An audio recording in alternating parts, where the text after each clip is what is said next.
ካንተ ወደ ማን ሄዳለሁ? አንተ የሕይወት ቃል አለ። ዘመኔን በሙሉ ሰጠሁ ጌታዬ፣ አንተ የሕይወት ቃል አለ።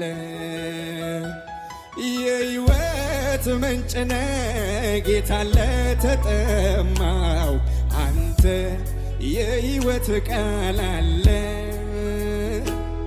ምንጭህን አፍልቀ ጌታ ታረካለ፣ አንተ የሕይወት ቃል አለ። ጌታ ሰላሜ፣ ጌታ